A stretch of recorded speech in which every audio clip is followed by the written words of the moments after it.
Military recruitment refers to the activity of attracting people to, and selecting them for, military training and employment. Across the world, a large majority of recruits to state armed forces and non-state armed groups are male. The proportion of female personnel varies internationally. For example, it is approximately 3% in India, 10% in the UK, 13% in Sweden, 16% in the US, and 27% in South Africa.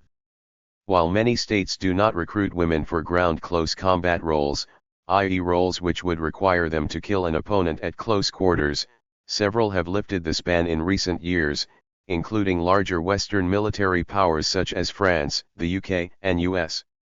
Compared with male personnel and female civilians, female personnel face substantially higher risks of sexual harassment and sexual violence, according to British, Canadian, and US research. Some states, including the UK, US and Canada, have begun to recognize a right of transgender people to serve openly in their armed forces, although this development has met with political and cultural resistance. State armed forces set minimum and maximum ages for recruitment. In practice, most military recruits are young adults. For example, in 2013 the average age of a United States Army soldier beginning initial training was 20.7 years. Under the Convention on the Rights of the Child, a child means a person aged under 18. The minimum age at which children may be recruited or conscripted under the Rome Statute of the International Criminal Court is 15. States which have ratified the optional protocol to the Convention on the Rights of the Child on the Involvement of Children in Armed Conflict, OPAC, may not conscript children at all, but may enlist children aged 16 or above provided that they are not used to participate directly in hostilities. Historically, the use of children for military purposes has been widespread. See children in the military, but has been in decline in the 21st century. According to Child Soldiers International, as of 2017 approximately two-thirds of states worldwide had committed to restrict military recruitment to adults from age 18, and at least 60 non-state armed groups had signed agreements to stop or reduce the use of children for military purposes. The organization reported that the so-called Straight 18 standard, the restriction of all military employment to adults, had been emerging as a global norm since 2001. However, Child Soldiers International also reported in 2018 that at least 46 states were recruiting personnel below the age of 18. Most of these states were recruiting from age 17, including Australia, China, France, Germany, Saudi Arabia and the United States, US. Approximately 20 were recruiting from age 16, including Brazil, Canada, and the United Kingdom, UK. Most states which recruit children under the age of 18 have undertaken not to deploy them routinely on military operations, having ratified the OPAC Treaty. According to the Secretary-General of the United Nations, UNSG, in 2016 14 states were still recruiting and using children in active armed conflicts: Afghanistan, Central African Republic, Colombia, Democratic Republic of Congo, Iraq, Mali, Myanmar, Nigeria, Philippines, Somalia, South Sudan, Syria, and Yemen. The UNSG also reported that non-state armed groups were recruiting and using children in armed conflict in India, Pakistan, Palestine, Libya, Philippines, and Thailand. Cross-cultural studies suggest that, in general, children and young people are drawn to military employment for similar reasons: war, economic motivation, education, family and friends, politics, and identity and psychosocial factors. The hope of escaping socio-economic deprivation is one of the main factors attracting young people to military employment. Thus the obsolete English language term Bazonian may mean raw recruit or pauper. After the U.S. suspended conscription in 1973, the military disproportionately attracted African American men, men from lower status socioeconomic backgrounds, men who had been in non-academic high school programs, and men whose high school grades tended to be low. However, A 2020 study suggests that the socio-economic status of U.S. Armed Forces personnel is at parity with or slightly higher than the civilian population, and that the most disadvantaged socio-economic groups are less likely to meet the requirements of the modern U.S. military. A study found that technological, tactical, operational, and doctrinal changes have led to a change in the demand for personnel. As an indication of the socio-economic background of British Army personnel, as of 2015, 3/4 of its youngest recruits had the literacy skills normally expected of an 11-year-old or younger, and 7% had a reading age of 5 to 7. The British Army's recruitment drive in 2017 targeted working-class families with an average annual income of £10,000. Recruitment for officers typically draws on upwardly mobile young adults from age 18, and recruiters for these roles focus their resources on high-achieving schools and universities. Canada is an exception, recruiting high-achieving children from age 16 for officer training. The process of attracting children and young people to military employment begins in their early years. In Germany, Israel, Poland, the UK, the US, and elsewhere, the armed forces visit schools frequently, including primary schools, to encourage children to enlist once they become old enough to do so. For example, a poster used by the German armed forces in schools reads, "After school you have the world at your feet, make it safer. Nach der Schule liegt die Welt zu Füßen, mach sie sicherer." In the US, recruiters have right of access to all schools and to the contact details of students, and are encouraged to embed themselves into the school community. A former head of recruitment for the British Army, Colonel, latterly Brigadier, David Alfrey, explained the British approach in 2007. "Our new model is about raising awareness, and that takes a 10-year span. It starts with a 7-year-old boy seeing a parachutist at an air show and thinking, that looks great. From then the Army is trying to build interest by drip, drip, drip." Recruiters use action films and video games to promote military employment. Scenes from Hollywood blockbusters, including Behind Enemy Lines and X-Men, First Class, have been spliced into military advertising in the US, for example. In the US and elsewhere, the Armed Forces commission bespoke video games to present military life to children and have created the US Army Esports Initiative as an outreach program using esports. Many states operate military schools, cadet forces, and other military youth organizations. For example, Russia operates a system of military schools for children from age 10, where combat skills and weapons training are taught as part of the curriculum. The UK is one of many states that subsidize participation in cadet forces, where children from age 12 play out a stylized representation of military employment. The United States offers Junior Reserve Officers Training Corps to high school students as an extracurricular activity.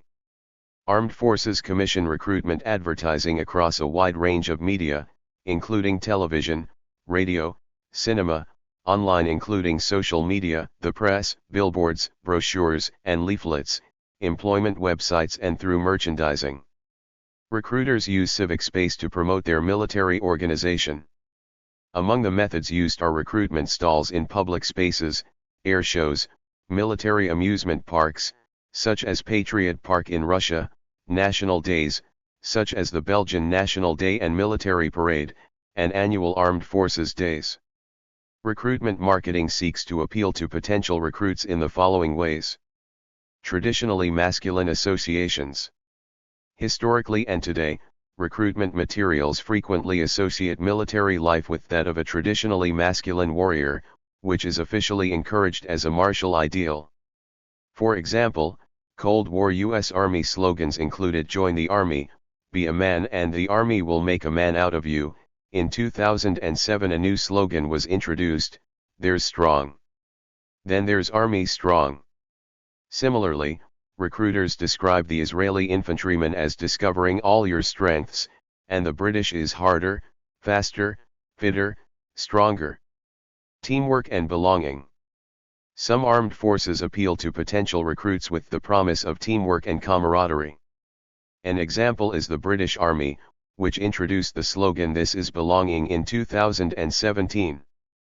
Patriotic service.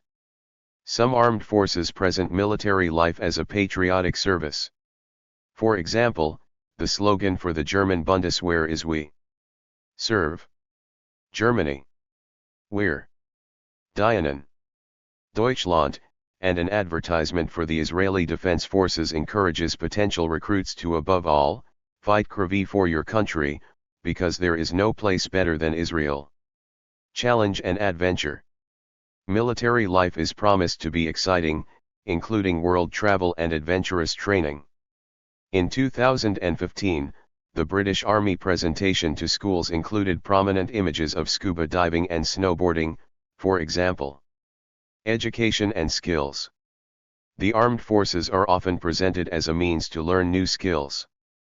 For example, the Swedish armed forces encourage potential recruits with the promise of education that leads to a job where you can make a difference. Typically, candidates for military employment apply online or at a recruitment center.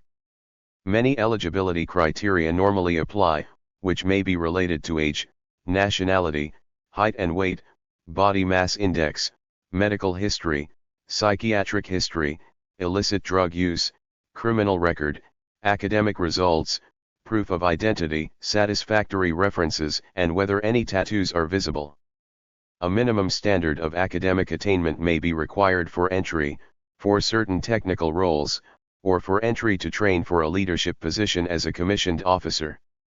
Candidates who meet the criteria will normally also undergo aptitude test, medical examination, psychological interview, job interview, and fitness assessment. Depending on whether the application criteria are met, and depending also on which military units have vacancies for new recruits, candidates may or may not be offered a job in a certain role or roles. Candidates who accept a job offer then wait for their recruit training to begin. Either at or before the start of their training, candidates swear or affirm an oath of allegiance and/or sign their joining papers. The period between the initial application to swearing the oath may be several weeks or months. During this time many candidates drop out. For example, in 2017 about 1 in 20 applicants to the British Army were eventually enlisted. Most state armed forces that enlist minors, persons under the age of 18, are required by law to obtain the informed consent of one or both parents or legal guardians before their child's enlistment can take place. In practice, consent is indicated on a form, which parents/guardians sign. Once enlistment has taken place, recruits are subject to military terms of service and begin their initial training. Recruits enter a binding contract of service, which for full-time personnel typically requires a minimum period of service of several years, with the exception of a short discharge window, near the beginning of their service, allowing them to leave the armed force as of right. Part-time military employment, known as reserve service, allows a recruit to maintain a civilian job while training under military discipline for a minimum number of days per year. After leaving the armed forces, for a fixed period, between 4 and 6 years is normal in the UK and US. For example, former recruits may remain liable for compulsory return to full-time military employment in order to train or deploy on operations. From the point of their enlistment/commissioning, personnel become subject to military law, which introduces offenses not recognized by civilian courts, such as disobedience. Penalties range from a summary reprimand to imprisonment for several years following a court-martial. Personnel may be posted to bases in their home country or overseas, according to operational need, and may be deployed from those bases on exercises or operations anywhere in the world. Perks of military service typically include adventurous training, subsidies to accommodation, meals and travel, and a pension. Some armed forces also subsidize recruits' education before, during and/or after military service, subject to conditions such as an obligatory minimum period of formal military employment. Examples are the St. Jean Military College in Canada, the Welbeck Defence Sixth Form College in the UK, and the GI Bill arrangements in the US. Counter-recruitment refers to activity opposing military recruitment, or aspects of it. Among its forms are political advocacy, consciousness raising, and direct action. The rationale for counter-recruitment activity may be based on any of the following reasons. The view that war is immoral. The view that some military organizations are a tool of imperialism, see anti-imperialism. Evidence from Australia, Canada, France, the UK, and the US that abusive behavior such as bullying, racism, sexism and sexual violence, and homophobia are common in military organizations. See, for example, women in the military and sexual orientation and gender identity in military service. Evidence from the UK and US that military training and employment lead to higher rates of mental health and behavioral problems than are usually found in civilian life, particularly after personnel have left the armed forces.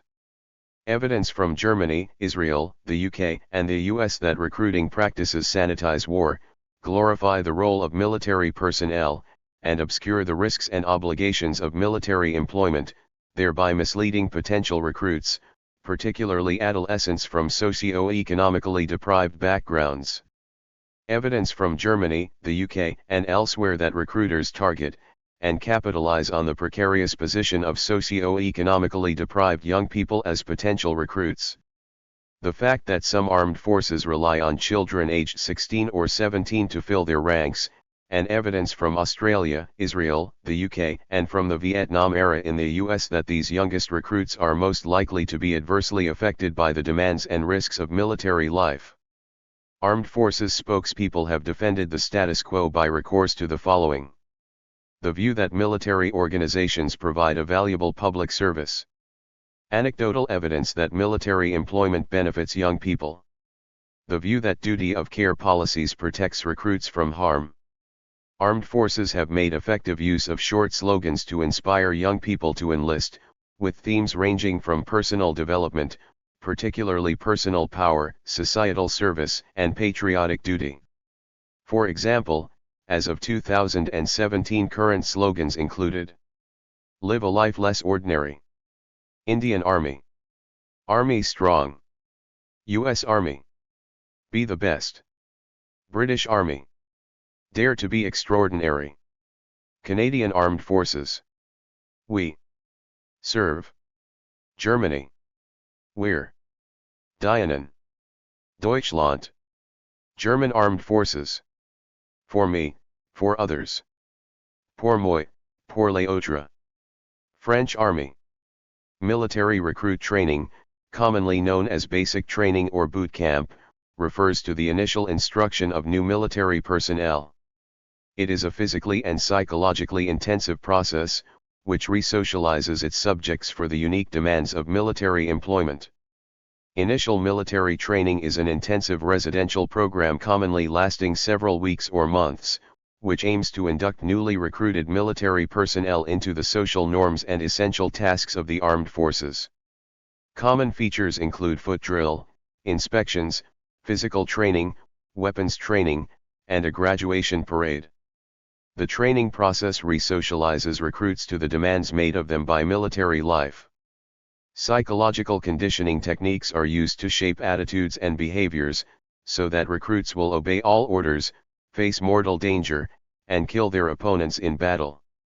According to an expert in United States military training methods, Dave Grossman, recruit training makes extensive use of 4 types of conditioning techniques: role modeling, classical conditioning, operant conditioning, and brutalization. Inductees are required to partially submerge their individuality for the sake of their military unit, which enhances obedience to orders to perform actions normally absent from civilian life, including killing and prolonged exposure to danger. The resocialization of recruit training operates in several ways, as follows. Once their training has begun, the right of recruits to leave the military estate, or to quit the armed forces, is denied or tightly restricted. By shaving the head, issuing uniforms, denying privacy, and prohibiting the use of first names, individuality is suppressed. Recruits' daily routine is highly controlled, in the manner of the total institution described by the Canadian-American sociologist Irving Goffman. For example, the training regime determines how recruits must make their beds, polish boots, and stack their clothes. Mistakes are punished. Throughout their training, recruits are conditioned to conform to military norms and to work as a team. In particular, recruits are repeatedly instructed to stand, march, and respond to orders in a ritual known as foot drill, which is derived from 18th century military practices and trains recruits to obey orders without hesitation or question. According to Finnish Army regulations, for example, foot drill is essential for the esprit de corps and cohesion, accustoms recruits to instinctive obedience, enables large units to be marched and moved in an orderly manner, and creates the basis for action in the battlefield. The training process applies stressors continuously. Instructors may deprive recruits of sleep, food, or shelter, shout personal insults, use physical aggression, or give orders intended to humiliate. According to specialists in U.S. recruit training, the conditions of continuous stress deplete recruits' resistance to the demands made of them. The intense workload and sleep restriction experienced by military recruits leaves them little attention capacity for processing the messages they receive about new norms. Therefore, recruits should be less likely to devote their remaining cognitive effort to judging the quality of persuasive messages and will be more likely to be persuaded by the messages. Evidence from Canada, the UK, the US, and elsewhere shows that punishments are used routinely to condition group conformity and discourage poor performance. The role of group punishment in Canadian Army training, for example, has been described as follows. Coming from civilian society that elevates the individual, recruits are now in a world where the institutional value of the group is supreme. One has to be a team player or risk ostracism. The military does things quite deliberately to intensify the power of group pressure within its ranks. The group is made responsible for each member, even though it may seem manifestly unfair to make the group suffer for the individual. As a buffer against the stressful conditions of their training, the trainee group normally forms a strong bond of mutual loyalty. Researchers in the US have described it as an intense we feeling, which can feel more powerful than the civilian bonds that recruits are familiar with. In 2006, an official report on Australian Defence Force training explained the importance of the group bond. Willingness to apply lethal force requires sufficient bonding within the team to override each individual's natural human resistance to kill. The toughness and bonding required increases the closer the contact with the enemy. Recruits are taught to be proud of their identity as professional military personnel, and of their unit in particular. Heroic regimental stories and symbols are used to ennoble the recruit's own unit above others, and above other branches of the armed forces, an aspect of inter-service rivalry, thereby establishing a hierarchy of esteem, also known as a hierarchy of respect. The same stories are used to draw a contrast with the purported inferior norms associated with civilian life. Cf. Unit cohesion. Evidence from Australia, the UK, and the US shows that recruit training systematically stimulates aggression, particularly in those enlisted for ground close combat roles. Bayonet practice is an example, as the strong language of this instruction from a British Army corporal illustrates. I wanna see it in your eyes that you wanna kill these fuckers. Imagine these dummies are the fucking Taliban and they've just killed some of your mates. You wanna fucking kill them. Show me your war face. You need some fucking more aggression, show me your war face. Another example is milling, an exercise used for infantry training in which pairs of recruits wearing boxing gloves punch each other in the head as aggressively as possible. To further enable recruits to kill on demand, they are taught to objectify, dehumanize, their opponent in battle as an enemy target to be engaged, which will fall when hit. Recruits are taught the basic skills of their profession, such as military tactics, first aid, managing their affairs in the field, and the use of weaponry and other equipment. Throughout, the physical fitness of recruits is tested and developed, although evidence from Israel, Norway, South Africa, the UK, and the US has found that the heavy strain on the body also leads to a high rate of injury. Recruits who complete their initial training normally take part in a graduation parade, also called passing out or marching out. The parade is observed by their family and friends, and senior military personnel. Recruits then pass to the next stage of their training, if applicable. U.S. Navy recruits complete their initial training with a graduation parade, 2011. A large percentage of recruits drop out of training. For example, attrition among British infantry recruits has been found to be above 30% during the first 12 weeks. Reasons for this include dismissal for behavioral problems, poor performance, or injury, and furthermore, recruits who choose to leave if and when they have a legal right to do so.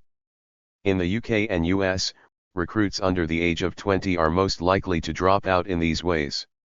Recruit training varies by nation according to the national requirement and can be voluntary, volunteer military, or mandatory, conscription. Some nations operate both volunteer and conscription systems simultaneously. Recruit training differs according to military branch. Army and Marine Corps recruits are normally trained in basic marksmanship with individually assigned weapons, field maintenance of weapons, physical fitness training, first aid, and basic survival and infantry techniques. Navy and Coast Guard training usually focuses on water survival training, physical fitness, basic seamanship, and such skills as shipboard firefighting, basic engineering, and signals. Air Force and Space Force training usually includes physical fitness training, military and classroom instructions, basic airmanship/guardianship and field training in basic marksmanship and first aid. Thank you for watching this video.